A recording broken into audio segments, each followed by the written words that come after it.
as meninas que estão chegando hoje, né, a primeira vez. Então, só para vocês situarem, o Futuras Cientistas, ele é um programa do governo, que é a primeira vez que está acontecendo em âmbito nacional. Então, infelizmente foram poucas bolsas esse ano, a gente não conseguiu contemplar todo mundo, não em nenhum âmbito que a gente, né, do jeito que a gente queria. Então, a gente abriu em paralelo ao Futuras Cientistas essa oficina de robótica pela Unifei. Então, vocês que não estão no programa Futuras Cientistas, vocês estão participando dessas aulas que a gente está oferecendo aqui por esse programa de oficina da faculdade. Não sei se vocês viram, vocês estão no WhatsApp? No grupo do WhatsApp? Então, não? Depois eu adiciono vocês e aí tem um linkzinho lá para vocês só fazerem a inscrição, preencher, vocês também, tá? Milena, Aline e Cíntia. Porque aí vocês vão receber 2 certificados, um pela Futuras Cientistas e um pela universidade como projeto de extensão. E vocês, no caso, vão receber o certificado de vocês de projeto de extensão da universidade. Então, nessas aulas a gente vai estar abordando a robótica, conceitos básicos de robótica, e para as meninas, né, que são professoras, tentando incluir isso dentro da robótica educacional e como vocês podem usar isso, né, dentro da ciência e da educação. Então, o que é a robótica? É a ciência que estuda as tecnologias, né, associadas à concepção e construção de robôs. Claro, quem já assistiu, é muito lindinho, quem não assistiu, recomendo. Os robôs. Eles são mecanismos que utilizam circuitos integrados, né, para realizar essas atividades, esses movimentos, simples ou complexos.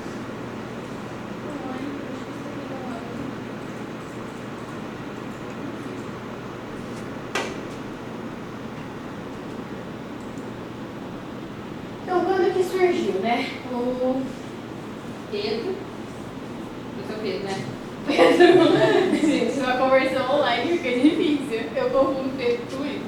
Então, o Pedro comentou na semana passada com a gente a curiosidade do porquê, do nome, Asilo e tal. Então, porque a robótica, né, ela foi iniciada aí com o Isaac Asimov. E ele deu pra gente as 3 principais leis da robótica. Vocês sabiam que a robótica tinha isso? Vocês já tinham escutado falar? Então, quais são essas leis, né? Primeiro, um robô ele não pode ferir um ser humano, nem permitir que esse ser humano sofra algum dano. A segunda lei, que o robô deve sempre obedecer às ordens dadas pelos seres humanos, exceto quando tais leis entram em conflito com a primeira lei. E a terceira lei é que o robô deve proteger sempre a sua própria existência, desde que tal a proteção não entre em conflito com a primeira e com a segunda lei. O robô ele não pode trazer nenhum dano para a gente. Então, para que serve a robótica, né? A robótica, a gente sabe que ela tem aplicação em diversas áreas e diversas formas, né, de ser utilizadas desde dentro da indústria, da medicina, no âmbito educacional, quanto dentro de casa. A gente está vendo ali que, né, de alguns anos para cá, a gente tem visto mais robôs dentro da nossa rotina. Então, hoje já tem um robô para aspirar pó, Alexa, quem tem Alexa em casa. Então, a gente consegue ter toda essa autonomia a partir de robô. A Alexa é considerada um robô porque ela é um dispositivo que interage, né, tem essa interação entre os seres humanos e a tecnologia. Então, por que a gente deve estudar a robótica, né? Por que a gente decidiu fazer do Futuras Cientistas trazer a robótica para dentro desse programa? Porque é o que pede o profissional 4.0, não sei se vocês já ouviram falar desse termo, mas é o que o mercado vem exigindo dos profissionais. E a robótica ela tem então o intuito da gente desenvolver o nosso trabalho em equipe, o raciocínio lógico, né, ter uma visão mais crítica do mundo. É uma das coisas que é um diferencial quando você fala, quando você vai para o mercado de trabalho, trabalha a criatividade, a inovação, as competências socioemocionais, né? O pessoal hoje fala de hard skills, soft skills, então a gente consegue desenvolver isso dentro da robótica. Você melhora o desempenho na sala de aula, porque se você tem um raciocínio lógico, você consegue, né, dominar as N áreas do conhecimento, além de desenvolver o empreendedorismo e a diversão garantida. A Milena é um exemplo claro para a gente, né, do que é desenvolver o empreendedorismo, que ela realmente ali saiu da sua zona de conforto, foi atrás de prefeitura, foi atrás de fazer, se movimentar, né, para buscar recursos para estar aqui junto com a gente. E assim, na minha opinião, é muito divertido. eu acho Guerra de Robôs incrível. Então, quem tem assim, interesse depois, vamos animar, a gente faz um grupinho, vamos para Santa Rita assistir essa competição aí no mês que vem, presencialmente. E aqui também eu espero que seja um ambiente para vocês conversarem, para a gente discutir, para a gente se divertir e estar aprendendo de uma forma... Porque eu não gosto disso aqui, ó. Eu falando e vocês sentada, escutando. Então eu espero que seja um ambiente de diversão. Então, quais são as nossas aplicações, né? Como eu disse, a gente tem a robótica aplicada na indústria, na área da saúde, na tecnologia, na automação residencial, né? Na parte de tecnologia aérea, espacial. Então, tudo isso está envolvendo a tecnologia e tudo isso, de alguma maneira, está envolvendo a robótica. Então, antes da gente começar, é importante que vocês tenham esses 3 conceitos em mente. Quais são esses 3 elementos importantes para a gente desenvolver a robótica? É a gente atuar com a mecânica, né, que dá o aspecto físico do robô, combinando as estruturas, então parte de estabilidade, se ele é estável, se não é, alguns conceitos aí de física, né, a gente tem que estar utilizando dentro da mecânica, além da eletrônica, que ela é responsável por dar vida ao robô. A eletrônica é como se fosse o cérebro do robô, né, ela que faz tudo acontecer junto da mecânica e da programação. A programação que vai permitir a gente criar, enviar essas instruções ali do sistema nervoso, né? Que o nosso robô está ligado à programação. Então, para a gente poder começar a falar sobre, a desenvolver isso, eu estou falando muito rápido? Está dando para vocês entenderem? É porque a gente conversou um pouquinho na semana passada, as meninas também já têm um conhecimento prévio. Esse material também eu já coloquei lá no Classroom, então vocês conseguem depois dar uma olhadinha melhor. O que a gente pensou para vocês hoje, né? Fazer uma oficina de robótica utilizando o Lego. Todo mundo já brincou de Lego quando era criança? De montar? Sim, né? Eu gosto. Esse é montado? Não, montado.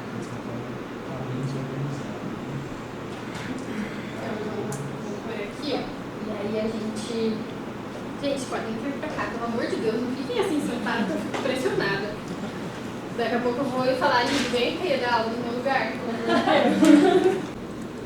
Todos os componentes do robô, que são os sensores, que permitem o robô perceber o mundo, igual a gente tem 5 sentidos, visão, olfato, audição, o robô também pode ter N sentidos que a gente colocar nele. Aqui a gente tem um sensor ultrassônico, basicamente ele emite um sinal de frequência sonora muito alto, é um som extremamente agudo que a gente não consegue escutar.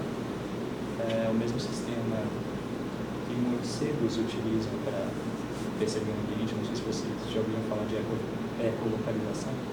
Né? Com a diferença de tempo em que ele emite o som e o som retorna, ele consegue perceber distância com esse sensor. Certinho? Esse aqui é um sensor de cor, certo? Quando a gente ligar o robô, não sei se... Tá. Ele vai emitir uma luz, dependendo da luminosidade que retorna, ele consegue perceber se é algo escuro, se é algo claro, e dependendo da frequência que retorna, ele também sabe a cor. Certo? Além dos sensores, o robô também tem atuadores, que são o que permitem ele atuar no mundo.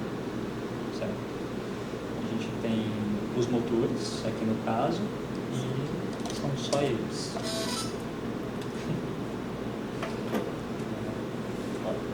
Ele emite uma luz. Quando está vermelho, ele só está pegando luminosidade, certo? A luz refletida, ele sabe se é mais claro ou mais escuro. Se eu colocar o programa para executar... Se você colocar o segmento na zona da competição, botar sua mão embaixo, você vai... Ah, é? Por causa da cor vermelha. Você vai fazer também não. Tá no branco. Ele identifica vermelho lá, a mão. Na minha fica... Qual cor vermelha? Quer tentar assim? Ué, Põe no vermelho. usa o... Mas tá com o da... Isso que eu ia falar, tá na programação dele? Porque às vezes não tá na programação. Ele não vai Tá, não é executar. nada. Viu? Ah, Pra fingir que eu manjo. Realmente pega vermelho da mão. Olha só, ele solta as 3 cores primárias, dependendo da combinação que retorna, ele sabe qual cor está embaixo. Ele tem essas 2 configurações, só luminosidade ou saber a cor também. Certinho. Tá, então vamos, acho que se a gente... Você trouxe A pista não sabe, não posso pegar. Pega pra gente, então. Certinho. Melhor deixar ligado, eu não sei. Diz que de Não, bateria. Tá cheio. Tá cheio? Maravilha. Então, gente, qual que é o nosso objetivo, né? Mas depois eu volto, porque a gente vai falar um pouquinho mais sobre isso. Mas por que a gente trouxe para vocês e a gente decidiu trabalhar com vocês seguidor de linha? Porque os seguidores de linha, eles também são conhecidos como seguidor de faixas, né? E ele é um projeto muito famoso e todo, vocês viram? A Azimuth trabalha com seguidor de linha, a Wyvern trabalha com seguidor de linha. Mas por que a gente faz isso dentro da escola, né? Por que a gente está aqui para aprender sobre os seguidores de linha? Porque eles são muito famosos e todo mundo que faz robótica em algum momento trabalhou com seguidor de linha.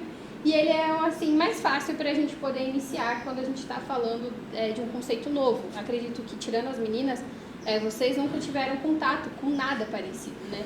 Então, para esse primeiro contato, o seguidor de linha acaba sendo uma metodologia mais fácil da gente trabalhar. Então, a gente está envolvendo, né, conceitos de dimensionamento de energia, de controle de motores, de programação. Então, nele a gente consegue já ter um geralzão do que a robótica ela nos proporciona. Então, como que o seguidor de linha ele funciona, né? É basicamente, como o Pedro estava mostrando, o sensor, ele reconhecer a faixa e se guiar por ela. É só isso, e às vezes a gente acha que é muito, né? Tá. Então, como que ele vai se mover? Ou ele vai se mover para frente, ou para o lado, esquerda e direita. Nunca vi um seguidor de linha dando ré. Se vocês acharem aí um seguidor de linha que dá ré, vocês me mostram, porque eu ainda não consegui chegar nesse nível. Porque geralmente ele só se locomove ali, se guiando. No máximo ele fechar o circuito, né, e voltar. Mas não dá pra... Vocês já fizeram isso? Mas tem como ele dar ré também, Tem? se colocar um sensor atrás dele. Atrás, né? Mas não nessa configuração. Não. Enfim, aí já é um outro conceito de lógica, né? A gente trabalhar com outros sensores e mudar a lógica para que ele trabalhe dessa maneira. Então, quais são as aplicações, né? Porque quando a gente fala de construir, beleza, mas por que você está aplicando esse conceito?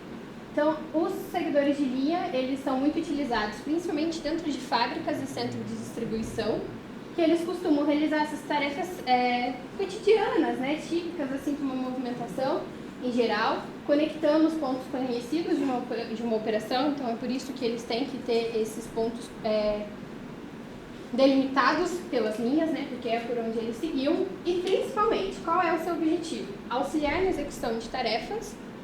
Eu tenho uma pergunta.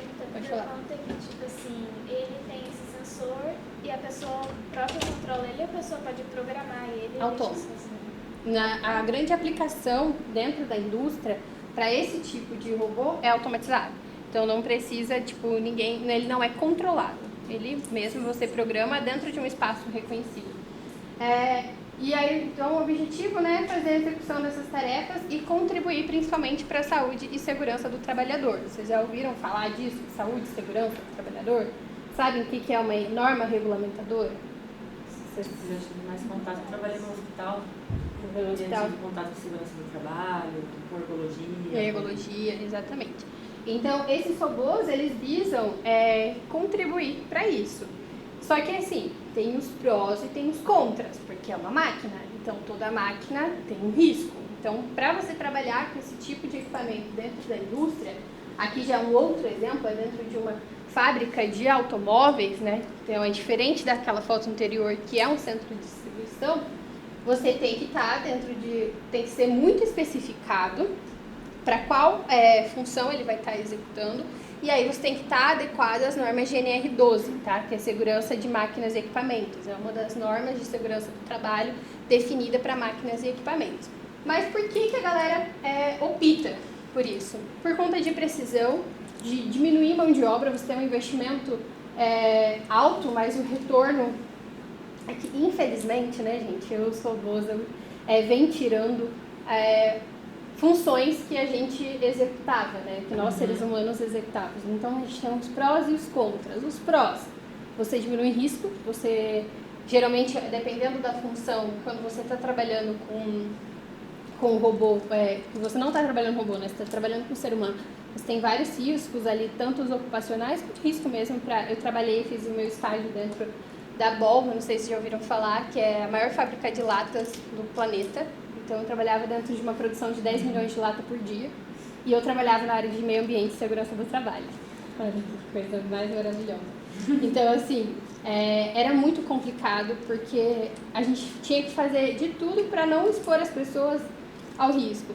E, ao mesmo tempo, eu que gosto dessa parte, era muito bonito. Porque vocês pensam que uma produção de 10 milhões de latas e você não tem nem 30 funcionários dentro da produção, porque tudo é automatizado, é incrível. Só que tem riscos envolvidos. Então, tipo, a gente desenvolve robótica, a gente faz isso oposto para poder não colocar o ser humano, não expor o ser humano a esse tipo de risco para executar a função. No caso dos seguidores de linha, então, eles vão estar sempre sendo guiados por essas faixas no piso. Essas faixas, pensem tipo no trem, né? O trem está sempre seguindo o trilho, e só se tiver alguma coisa muito absurda para ele poder sair do seu circuito. Essas faixas é no mesmo sentido, então elas podem ser pintadas, elas podem ser por fita, a gente quando vai, o Pedro vai trazer, vocês vão ver, é uma fita isolante, tipo, nada mais, nada menos do que uma fita isolante na madeira. Elas podem ser por eletrostática, então tem várias tecnologias aplicadas a essas fitas também, tá? Mas ele sempre vai se guiar a partir de sensores dentro das fitas, e aí a gente tem algumas normas de segurança, mas muito dificilmente ele vai se... Porque se ele perder, depois eu vou mostrar pra vocês na prática, se ele perde essa referência, ele já não faz mais nada, ele simplesmente trava.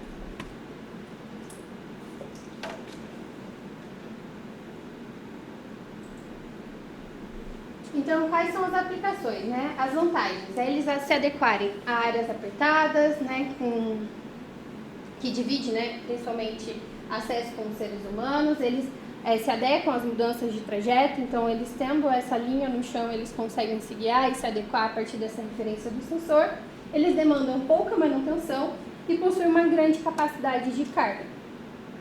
E dentro da indústria, a gente não fala seguidor de linha. A gente não usa esse termo, seguidor de linha. A gente usa AGVs. Alguém já ouviu falar do que são esses AGVs?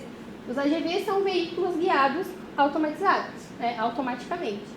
Então, eles têm alguns modelos, né, que são o guiamento ativo e indutivo, que é por cabos embutidos no piso do local. Então, é igual... Vou explicar para vocês. Sabe, eu não sei como chama, mas em São Paulo tem muito aqueles ônibus assim, ó, que anda com um cabo em cima, tipo um cabo de aço. É tipo aquilo. Aí esses, no caso, é no chão. Guiamento óptico, né, que fita aplicada ou pintada sobre o piso, que é o mais usual. A navegação por espelhos, que são espelhos refletores instalados ao longo do circuito. E a navegação por contorno, né, que são as referências naturais. Então, tipo, ele vai pegar... O sensor vai pegar essa mesa aqui do lado, essa mesa aqui do lado, ele vai se guiando a partir dessas referências físicas, a partir desses sensores. Que é o caso do robô aspirador. Exatamente, robô aspirador. Nossa, não tinha pensado nele. Tem até os que tem aí as variações que o robô que sobe o rodapé para varrer no rodapé. Ele se vê e aí ele levanta a vassourinha e... Nossa, gente. Quando eu for rica, quem sabe, né? Então, eu trouxe aqui um videozinho. Eu acho que eu já comentei com vocês que eu participava de competição e tudo mais. E podem sentar, gente. Puxem as cadeiras aí, sempre fiquem à vontade. Eu sou juíza de uma competição que chama Torneio Brasil de Robótica. E também sou juíza de um outro torneio que chama First Lego League. A First foi o que eu comecei competindo, isso em 2010. E a First, ela fica limitado... o próprio nome já diz, né? First Lego League. Então, é uma liga para robôs que utilizam a Lego. Então, ela fica muito limitada ao uso do EV3 e do NXT, que é um kit, vamos dizer assim, um produto da Lego anterior a esse. E o TBR não. O TBR ele já dá autonomia para vocês trabalharem com Arduino, trabalharem com Lego ou com qualquer outra coisa que vocês queiram na vida de vocês. Mas basicamente, a gente tem essa arena que vocês estão vendo ali e algumas missões para serem executadas dentro dessa arena. Só que como a gente está focando no seguidor de linha, eu trouxe um videozinho do último nacional que eu fui juíza, só para vocês entenderem como que ele funciona da competição. É bem curtinho mesmo. Pode abrir.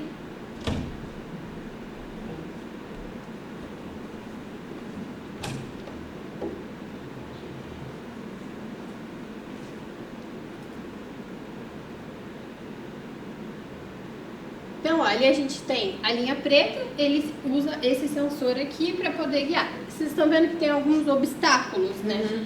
Porque na programação você consegue definir isso, se ele vai tipo, identificar as cores ou apenas, dependendo do sensor, por exemplo. O EV3, ele já consegue identificar as cores primárias. O NXT, o sensor do NXT, ele não faz isso. Ou ele é verdadeiro ou falso. Então, tipo, é preto ou branco, basicamente. Então, a galera coloca essas cores no tapete para deixar uma dificuldade de lógica na hora da programação. Aí ele fica confusinho? Assim? Fica. Aí ele não reconhece. Então, tipo assim, sei lá, preto é verdadeiro. Então,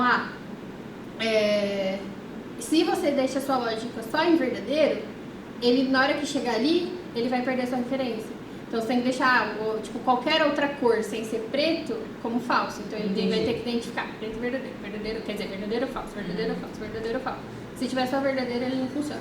Então, é uma das coisas, assim, para estimular você a ter outras visões de lógica e utilizar outros recursos dentro da programação. Nessas competições, eles têm por exemplo, tem uma pista pronta e quem vai competir já conhece essa pista? Sim, eles mandam. São duas formas de. Dentro dessa mesma arena acontecem duas coisas diferentes. A gente chama de. Como que é? Não é função maker. Ai, gente, fugiu o nome. É alguma coisa maker, mas que os próprios alunos têm que desenvolver. Porque o tapete, tá vendo? Tem uma casinha, um cubinho. Então, ele tem várias missões que o robô deve executar. Chama missão maker. Essa missão maker, os alunos têm que trazer algo que eles mesmos construíram para o robô deles executar. E aí, ela fica bem no cantinho ali da arena. Cada temporada, ela vai modificando. Mas aí tem uma área restrita que os alunos desenvolvem, tipo, sei lá, precisa usar um sensor de toque para bater em alguma coisa e levantar alguma coisa. Aí eles colocam nesse espaço e o robô tem que executar. Às vezes funciona, às vezes não. Mas a gente manda esses tapetes antes, no início da temporada a gente lança. Importante ressaltar que nessa competição, cada tema da temporada está dentro das ODS. A gente trabalha, então a gente já está falando ali das ODS, explicando, porque todo objetivo tem que estar voltado para sustentabilidade, né?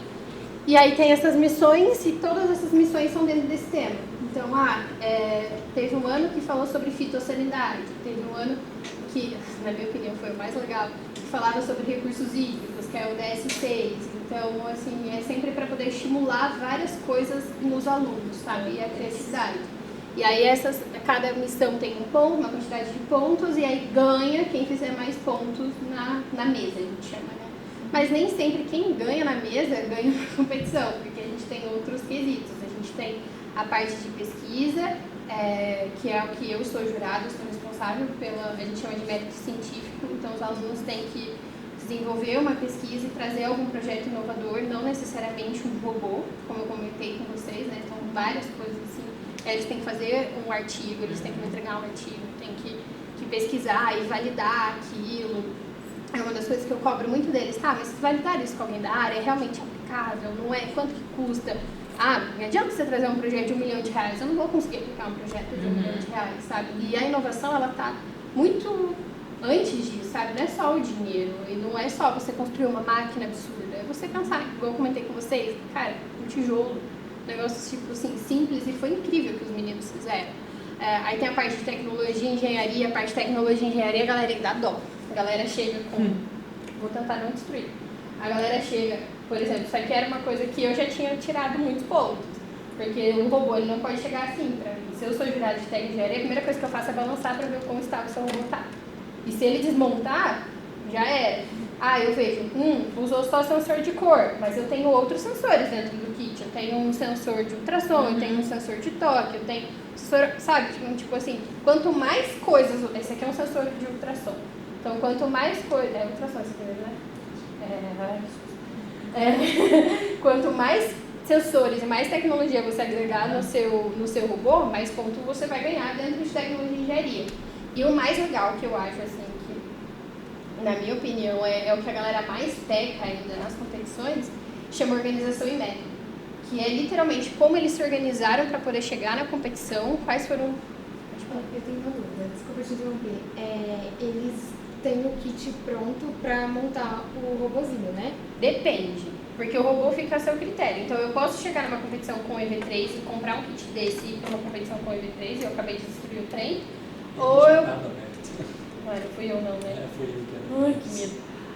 Ou você pode trabalhar com o Arduino, que é o segundo passo do nosso curso, que é uma outra coisa que eu vou apresentar para vocês e fazer o robô como vocês quiserem. O que eu quero ver agregado quando eu falo de tecnologia de engenharia é o que vocês estão utilizando. Quais tipos de sensor, como é a lógica, como é a programação que você desenvolveu. Tipo assim, eu não vou pesar se um usa o Arduino, se um usa o EV3. Não é isso. Eu quero entender no todo como o seu robô e como você pensou nele para poder executar essas atividades. E eles podem mexer na configuração dele, tipo, ele vem com uma configuração pronta. Vem. O EV3, ele trabalha com o que a gente chama de programação em bloco. Eu não sei se vocês lembram que o Pedro,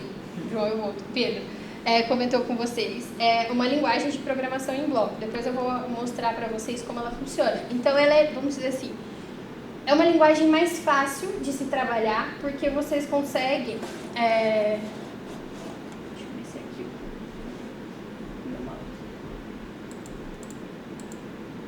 Aqui, ó. Cada bloquinho desse já é alguma coisa. Ele já faz alguma coisa. Então, você só precisa pensar na lógica de juntar esses blocos. Volta pra mim. Tem um slide que eu coloquei, tá escrito programação, para poder mostrar para elas. Então, a gente começou a trabalhar, a gente trouxe esses aqui para trabalhar com vocês hoje, para vocês começarem a se familiarizar. Isso. Volta.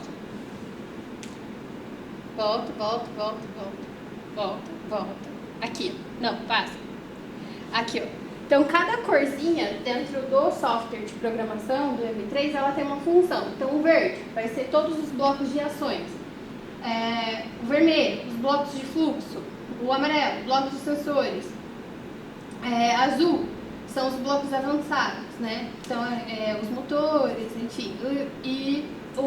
Depois, acho que mostrando fica mais visual para vocês. Mas é basicamente brincar de Lego. Você vai juntar um quadradinho aqui, um quadradinho ali, um quadradinho ali, e você vai montando a sua lógica. E aí você pode, então, modificar os sensores dele, assim. A lógica, como você tá, assim, modificar os sensores não, você vai só, trabalhar, um sensor de luz, um sensor de ultrassom, mas quando cada um vai estar atuando para executar alguma coisa, entendeu? Então, por exemplo, se você quisesse, acrescentar uma cor ou alguma coisa assim. Não, você não consegue, ele é limitado. Esse é um dos problemas, assim, que eu... É que esse daqui lê, né? Qualquer cor que você colocar aqui, ele vai ler. Mas é uma das desvantagens quando a gente trabalha com esse tipo de material, porque ele é limitado, você não consegue... Você fica limitado a esse tipo de programação e a esse tipo de recurso. Você não consegue agregar, outras coisas. Diferente do Arduino. Aí o Arduino você consegue, pode falar. Se você precisar detectar as variações de azul, você não consegue. Você não consegue. É só azul. Mas você consegue calibrar. Só que aí você tem esse problema. Aquele azul daquele sofá é diferente do azul da cadeira. Então você tem que fazer esse tipo de calibração. Quando o pessoal vai para a competição, a gente trabalha... Quando você vai na cor, e aí você vai na parte do visor, você vê que tem número também, certo? Cada cor tem número. Então também tem essa liberdade maior. Mas ainda assim, você precisa fazer essa calibração antes. Então, se você for para uma competição, como que a gente trabalha? A gente não pega o robô e larga a galera na arena. porque vocês concordam comigo que a intensidade de luz aqui é diferente da intensidade de luz de um ginásio. Então a gente sempre dá um tempo de treino, a gente chama rounds de treino para o pessoal, para eles utilizarem e calibrar o seu robô para aquela arena antes de um round, para não ser injusto, porque a gente sabe que tem essa interferência, né? Nossa, eu quando competia, eu brigava. Ia lá e falava assim, não, porque eu preciso calibrar meu robô, porque a minha arena de treino não é a arena oficial, e eu vou quebrar com o cenário. E é engraçado, assim, que hoje eu sou juiz, aí são coisas que eu questionava que eu já vou tentando resolver antes do problema, assim, e ainda assim, dá problema. E eu fico mais chocada, assim, uma das coisas que mais me assusta nas competições, porque eu trabalho com crianças de 5 anos a jovens, adolescentes de 16, né? Então, assim, você tem gente de todas as faixas etárias ali. E por incrível que pareça, quem briga é o professor. As crianças estão lá, estão rindo, estão dançando, estão se divertindo. O professor, meu Deus, juro. E eu fico, assim, muito chateada com as coisas que eu vejo. Porque vocês são professores, acho que vocês concordam comigo. É a função do professor você passar valor para o aluno. E, cara, o professor, quando quer trapacear, eu acho que tá falhando muito na educação, sabe? Tipo, não tá passando isso certo. E não mostra. E eu acho que você tem que saber perder também. Você tem que reconhecer quando você perde que o trabalho do outro é melhor que o seu. E tem professor que não enxerga isso. E assim, a maior dificuldade que eu tenho dentro de uma competição de criança, por incrível que pareça, são os adultos. E ao mesmo tempo, assim, essa competição do Rio, pra mim, foi muito especial. Porque eu não gosto de avaliar criança, eu choro. Se eles chegarem e falar assim, tia, a minha roda gira. Bom, a função da roda é girar. E eu assim, que coisa linda. Juro, não consigo, assim, tipo, pra mim é muito difícil. Eu gosto de pegar ensino médio, porque eu acho que a gente já tem maturidade pra poder escutar as verdades. E chegou pra mim uma equipe, no meio da competição, assim, falar, Nath, a gente achou uma mulher muito doida lá, uma juíza, sei lá de onde que ela surgiu, e ela fez as crianças chorarem e eu preciso fazer uma reavaliação dessas crianças. Pronto, se ela fez eles chorarem, eu então ferrou, né? Tipo, meu Deus. E aí eles chegaram, gente, eles eram muito bonitinhos. Assim, juro, eu me vi tanto neles. E tinha uma menina que ela chorava, mas ela chorava. E eu olhava pra ela e me enxergava, porque eu chorei tanto na competição da idade dela, assim, 11 anos. E eu vi que faltou orientação. Eu vi que o que pecou neles, não é que o projeto deles era ruim, mas porque eles foram mal orientados. E aí eu fui com a maior calma, falando, então, gente, ó, sabe aquela regrinha que a gente recebe, tentando ser assim, o mais didática possível, a gente tem que seguir ela, o intuito da competição é esse, fui, a menina chorou. Porque eu levantei e abracei a menina, porque eu falei, gente, se ela sair daqui, a mãe dela vai me matar, né? Fez Jesus amado, tipo, eu levei minha filha pra competição, a criança sai chorando. Aí eu chamei o professor, eu falei, olha, não tá ruim, mas tá fora das normas, tá fora da regra, e eu senti que foi mal orientado, e eu conversei com o professor e tal. E aí eles ganharam, tipo assim, no fim eles foram muito bem na mesa, foram muito bem em outros quesitos da competição. Na minha avaliação, eu falei, cara, eu vou dar nota, tipo assim, mínima, porque o meu mínimo sempre é 5, eu não consigo dar 0. Eu vou trabalhar no mínimo, que é o meu critério. Também ninguém tira 9, 10, só se for assim muito... Por isso que eu sou considerada juíza muito... A galera me odeia ou me ama, depende. Porque assim, eu fiquei com dó deles. E aí eu conversei com o professor e tal, e eles até que foram bem na competição, eles pegaram ainda 3º lugar no geral. E o menininho veio correndo, gente, ele me mirou. Ele atravessou assim o ginásio inteiro, ele veio pra cima de mim, ele pulou, eu fiquei tipo, o que vai acontecer? Tia, queria dizer que eu aprendi muito com você hoje e eu prometo que na próxima competição eu vou melhorar. Aí ele virou pro professor e falou assim, no próximo regional, eu quero ela no nosso regional, porque eu não vou passar vergonha no nacional. Mas assim, eu vi que foi mal orientado, então eu acho que a gente tem que saber como falar, principalmente com vocês também, não é? Porque eu sempre cobro muito disso da galera que chega para avaliar, mas como eu vou falar, como eu vou dar esse feedback para não desmotivar, né? Porque ali é o ambiente pra gente aprender juntos, eu sempre falo isso, cara, eu aprendo muito. Eu lembro que teve uma competição que foi de água, o pessoal chegou falando de saneamento com moringa, com semente de moringa. E eu fui ver isso na universidade. E eu falei, como assim, galera do ensino fundamental 2 tá me falando disso? Sendo que, tipo, colega meu de faculdade nunca pensou sobre, sabe? E é minha área. Então eu fiquei assim, ó. E é por isso que eu gosto muito quando se fala de estar aqui com vocês, está sendo, tipo, eu dei aula de robótica, mas era uma aula diferente, era com esses kits e material da Zoom, esqueci de trazer. Então era basicamente, tipo assim, dar revista para o pessoal e falar, faz aí. E aí, tipo, mostrava umas noções básicas de mecânica, de física, de programação e a galera desenrolava, porque era uma aula dentro de uma escola particular. E era, tipo, do currículo. Então a gente tinha 1 hora para eles poderem brincar de Lego. Essa é a verdade. Eu falei, mas eu nunca dei aula, eu não sei como fazer isso. Então estar aqui também está sendo tipo, um aprendizado para mim. Faz muito tempo que eu não paro para poder montar, para poder programar. Eu sou a pessoa que julga, mas não a pessoa que faz. E é difícil, é muito fácil você julgar e é difícil você fazer, né? Então, a gente pensou em fazer essa aula mais introdutória, assim, para vocês começarem a ter esse contato com o Lego por isso. Que é uma linguagem mais fácil, por ele ser, tipo, todo mundo já brincou de Lego, né? Você vai pegar as pecinhas e vai juntar e vai construir algo. É muito difícil. Agora, qual que é o propósito do nosso curso? É vocês terem essas noções básicas de robótica, mas com Arduino e não com Lego. E aí, que eu falo que eu sou ecochata. Eu falei, quando a Milady veio falar comigo eu falei, tá, vamos trabalhar então com Arduino para a gente poder falar também sobre sustentabilidade. Então, a minha proposta para vocês é que vocês construam um robô de vocês, sendo um seguidor de linha, a partir de materiais recicláveis. Então, já vão aí pensando como vocês podem fazer isso, porque uma das coisas que eu falei para a Milady, eu só faço se for para a gente falar de tecnologia e sustentabilidade.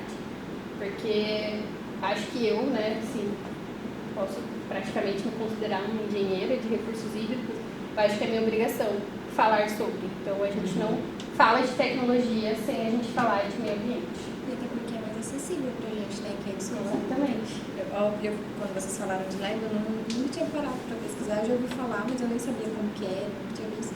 Fui pesquisar o preço, assim, impossível de uma escola. Assim, pode ser que, sei lá, que venha uma verba, a gente consiga solicitar algo, mas é muito difícil, né? Vocês trabalham com o Lego aqui do Unifei, né? Com o da Asimo. O Carneiro Júnior tem um kit, mas porque na época que eu competi, a gente fez as tripla coração para poder comprar um. Juro pra vocês, assim, da gente chorar, mendigar pro governo do estado, da SRE, não sei se ainda é ali, mas a de Itajubá, era, não sei como que eu vou dar a referência, mas era perto de um semáforo, tipo, a BPS acabou ali, você vira e como se fosse para rodoviária, era um prédio ali. Continua ali? Em frente a um prédio que foi construído. Construído, esse mesmo, perto do Ncor ali. E nossa, eu ia lá todo dia, gente, eu era chata. Nossa, acho que a secretária do governo queria me matar. Acho que ela olhava e me olhava essa menina de novo, porque eu era chata. Eu ia lá e eu brigava, e eu via, e eu falei, e aí, cadê meu dinheiro? O cara lá de Brasília falou que ia me dar, por que não chegou? Não, mas eu falei que eu tinha lá de Belo Horizonte, por que não chegou? E aí a gente conseguiu comprar. Lá no Carneiro tem troféu de competição minha, meu e dos meus amigos. E eu fico muito feliz quando eu falo sobre isso, assim, quando eu lembro da minha equipe de robótica, porque era todo mundo, era um aluno de cada escola pública de Itajubá. Então eu era do Barão, aí tinha um amigo meu que era do Major, o Renan era do Major. O Renan hoje ele é médico, tá terminando a especialização dele em neurocirurgia pediátrica e saiu do Major. O Aquiles, ele estudava no João 23, aqui em Itajubá. O Aquiles hoje, ele tá... O que vem depois de... Como você faz ESA no Exército? Você é pra seguir o quê? SpaceX. Da AMAN. Não, ele fez ESA. Pra você sair o quê quando você faz ESA? Sargento. Aí ele fez ESA, ele começou a fazer o Unifei, aí ele largou a mão do Unifei, decidiu pro batalhão, aí ele ficou lá no batalhão, ele foi pra ESA, da ESA ele foi pra não sei na onde, lá no Rio de Janeiro. Hoje ele é o responsável por toda a parte de voos do Exército Brasileiro no Rio. Então, tipo, parte de paraquedista, esses trem assim, com Aquiles, e ele foi da mesma equipe de robótica que eu. Eu vim aqui pra Unifei, a Ariane foi pra Lavras, ela tá em Humanas, ela faz filosofia. Lavras ou FMG, algum lugar assim. Acho que é Lavras tem também, filosofia sociais. Alguma coisa assim. Então, quase todos, assim, do pessoal que fez robótica comigo, que era escola pública e que ninguém dava nada pra gente, né, essa é a verdade, a gente conseguiu, assim, ter boas colocações hoje, profissional, assim, continuou estudando, e é isso uma das coisas que eu falo, que a robótica, tipo, mudou muito a minha vida, porque eu achava que estar dentro da Unifei era um negócio muito distante. Eu, mesmo fazendo IC aqui desde muito nova, eu achava que só passava no Unifei quem fazia G9, quem fazia Coração Sagrado lá, das irmãs, sabe? Aquele ângulo e afins. E eu achava que era um negócio muito, muito, muito longe. Eu falava, gente, eu nunca vou ter dinheiro para poder fazer Unifei. E aí, quando eu fui pro meu 3º ano, eu falei, não, eu vou passar no Unifei. Eu passei no Inatel, na época, e era muito caro. Gente, juro, tipo, isso há 6 anos atrás, o Inatel era era R$2.000 a mensalidade. Eu não sei nem quanto que tá hoje. E meu pai falou assim, não, vamos lá, vamos fazer matrícula. Eu, que vou fazer matrícula? Eu não vou ter dinheiro pra pagar, tipo, não, sabe, eu não vou fazer isso. Eu falei pro meu pai, se eu não passar esse ano na Unifei, ano que vem eu tento de novo e eu vou fazer Unifei. E ninguém tirava da minha cabeça que eu ia fazer Unifei. E queria controle, né? Porque eu achava que eu ia construir robô na minha vida. Essa é a real. E aí, quando eu fiz o meu 3º ano, quando eu entrei no meu 3º ano, eu fui bolsista do Cara Objetivo, no cursinho do Cara Objetivo, não, do Objetivo de Pouso Alegre. Fiz exame de bolsa lá, porque eu não tinha dinheiro para pagar o curso. E eu sabia que só, infelizmente, com a minha base de escola pública também não seria suficiente. Aí eu fiz o exame de bolsa lá. E foi muito engraçado, porque eu fiz o exame de bolsa no ano, fiz o ano todo de cursinho, fiz o Enem, aí eu passei no Inatel em novembro, mas eu não tinha dinheiro para fazer o Inatel.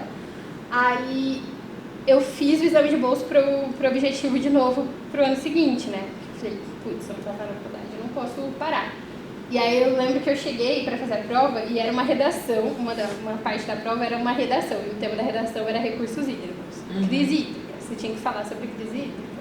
Aí fiz minha redação lá e tal, abri o SISU. Aí eu não passava controle, não passava em computação. Computação eu passava na 2ª chamada, mas eu queria passar na primeira. Não queria dar, assim, sorte pro azar. Né? Eu falei, não, eu vou passar na primeira chamada. Aí eu coloquei na hídrica, porque era menos concorrido. Aí a minha nota tava alta, porque eu fui bem, assim, na minha redação. Vou falar. Eu tirei 940 na redação do Enem, e isso valeu 1.000 pra mim, na minha redação do Enem. Então a hídrica tem peso 3, então minha nota foi lá pra cima. E aí eu fiz e tal, eu tava fazendo, gente, juro pra vocês, eu tava separando minha documentação pra fazer minha matrícula aqui, meu telefone tocou. Aí a menina falou, aqui é a fulana você vai fazer sua matrícula? Aí eu já corri assim e falei, gente, será que eu perdi o prazo da matrícula da NFE, né, já desesperadona. Ela falou assim, não, porque você conseguiu 100% da nossa bolsa de estudos e você não veio fazer a sua matrícula no Objetivo.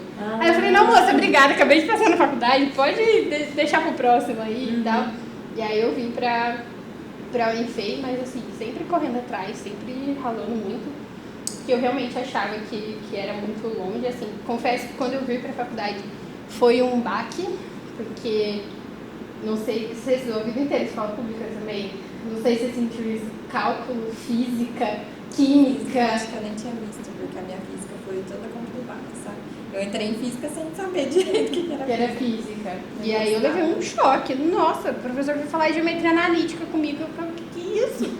Sabe? Tipo assim, gente, é um negócio que não era pra ser tão assustador, assim. E aí eu falo pra todo mundo, os meus 2 primeiros anos na Unifei foi uma luta atrás da outra, assim, cada semestre era um semestre, ter que correr atrás de muita coisa. Quando chegou nas matérias específicas, eu já estava mais calejada, assim, estava mais tranquilo.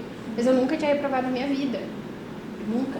E aí eu fui reprovada em cálculo 1, no pré-titular, no X. Saí da minha prova de cálculo... Ai, que vergonha. Saí da minha prova de cálculo 1, porque eu sabia que eu não ia passar, eu me tranquei no banheiro e fiquei lá. E ninguém me tirava do banheiro. E eu chorava, porque eu não aceitava que eu tinha reprovado. Eu não aceitava que eu tinha zerado numa prova. E aí minha mãe teve que sair de Pouso Alegre pra vir pra Itajubá pra me tirar de dentro do banheiro do X, porque não tinha Cristo que me fizesse sair. Eu fiquei lá, tipo assim, chorando. Todo mundo, não, e eu não. Aí depois também foi... Só mesmo, você mais Depois fica normal. Depois fica normal. Ô, Nath, a gente vai fazer esse robô, você estava falando da gente fazer na parte da tarde, é isso? De montar.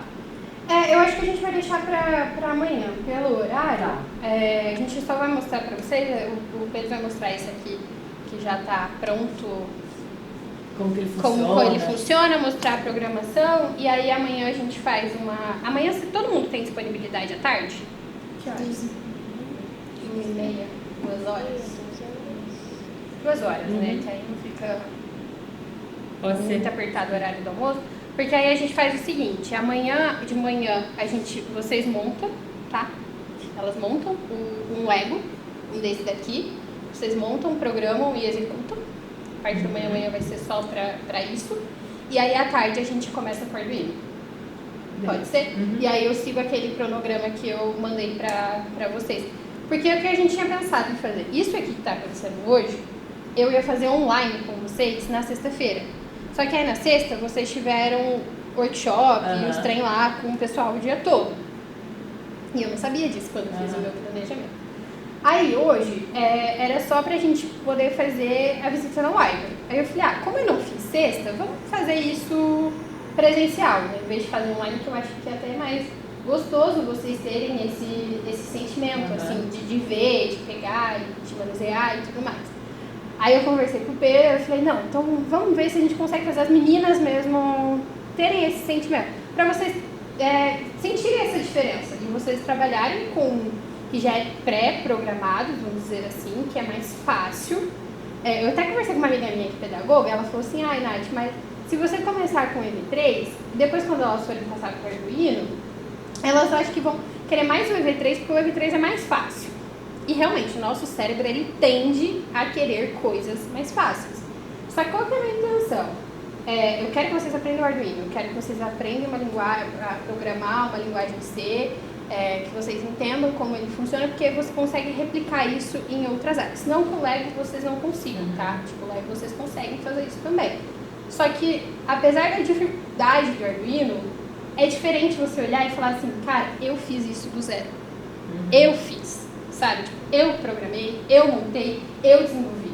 Tipo, aqui, por mais que vocês construam alguma coisa já está feita. Vocês não vão ter. Está pré-fabricado. Está pré-fabricado. Tipo assim, o máximo que vocês vão, de dificuldade vocês vão ter é pensar na lógica para executar aquela atividade.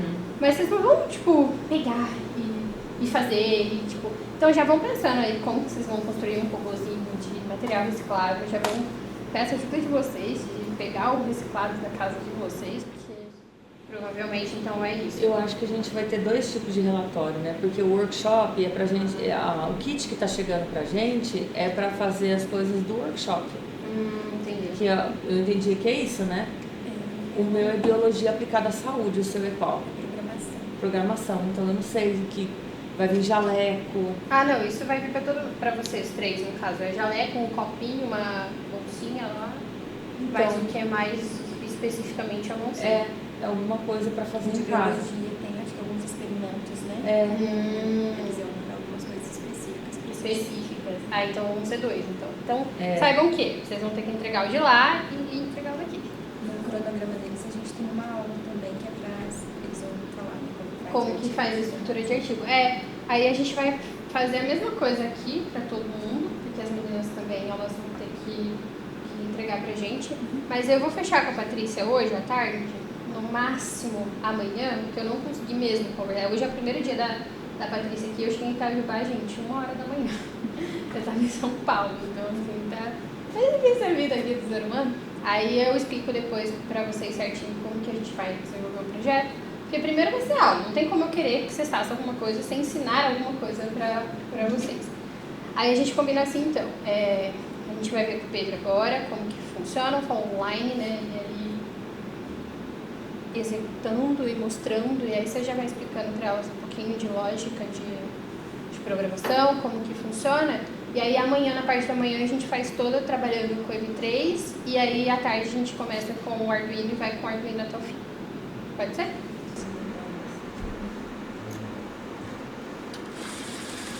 Ah, não, suporte visual. Porque... Ele detectou o, Não, mas ele vai a voltar. garrafinha, e É. aí ele desvia. Não, eu vou ter que colocar de novo pra poder gravar desse começo. O João é tímido, por isso. É verdade, ele é tímido na competição. Ele fez o projeto todo, a gente colocou ele pra filmar e ele travou. Ele não... Acontece. Ah, tá, eu achei que você ia falar enquanto tá.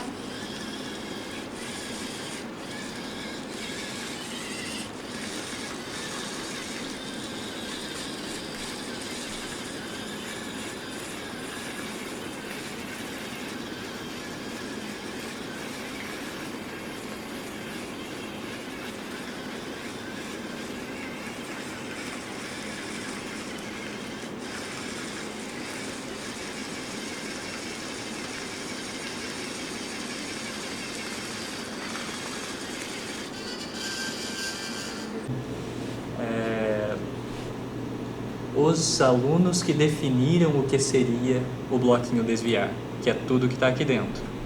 Ele vai virar para a direita 60 graus por 0,9 rotações, aí vai ir para frente por 1 segundo, virar à esquerda, ir para frente, virar à esquerda. Por que a gente coloca algo dentro de uma função? Para a gente poder usar várias vezes dentro da nossa programação sem precisar escrever tudo isso. Certo? Aí a gente tem as condicionais, que enquanto ele não detectar nada ele vai reto. Se ele detectar cor preta no sensor da esquerda, ele vira à esquerda. Se ele detectar preto no sensor da direita, ele vira à direita. E se tiver dois? Tipo uma encruzilhada.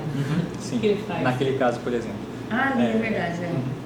Para essa competição, as regras dela em específico, a OBR, a gente espelhou nas regras da OBR. Não existem encruzilhadas que não tem marcação.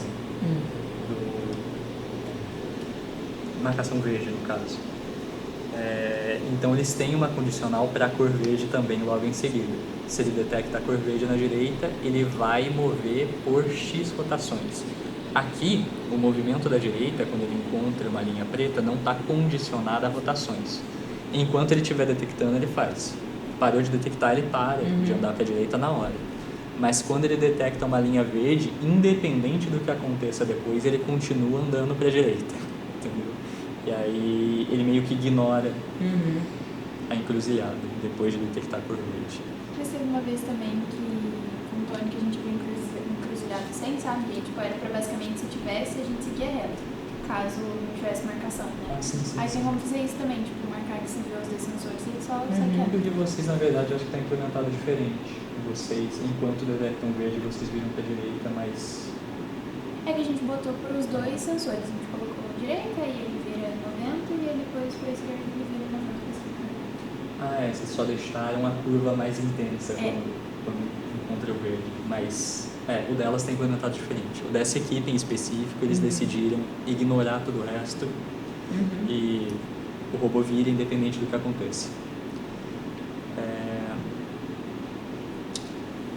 Se a cor é vermelha, ele para de mover. E é isso. Esse software é da Lab mesmo? Da Lab. Ele parece bastante com o Scratch, né? Sim, é baseado no Scratch, para deixar ele parecido. Ele é a versão mais nova. Ele é muito legal. E é muito simples, sabe? Pra gente treinar a questão de lógica. Scratch é muito bom. Para as turmas que a gente dá aula para muita gente na Zimo, são 20 alunos, eles têm algumas aulas no Scratch. É uma plataforma muito boa. E é gratuito, né? Tentando deixar Dá para fazer joguinho até. É. A gente tem algumas atividades bem dinâmicas, tipo anime o seu nome. Aí eles fazem umas letrinhas girarem, umas letrinhas pularem. Tudo com programação. Mas o programa é isso. Viram? É bem estruturado. Você precisa dizer para o robozinho cada coisa que ele tem que fazer. Não pode faltar nada. E esse é o grande desafio. Certinho? Aí você tem que pensar tudo que pode acontecer. Tudo pode acontecer. às vezes você não pensa em alguma situação extremamente específica, como, por exemplo, a encruzilhada. O que aconteceria se ele encontrasse uma encruzilhada? Você não pensa nisso e dá problema.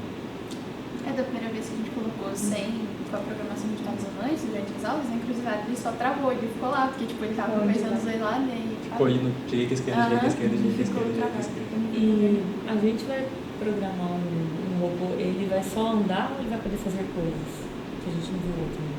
Tipo, pegar uma coisa. Não, vai ser só follow line. Follow line. Porque não vai dar tempo. O tempo tá muito apertado.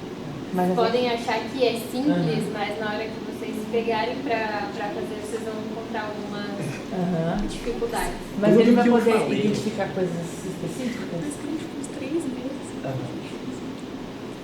Não tá na programação.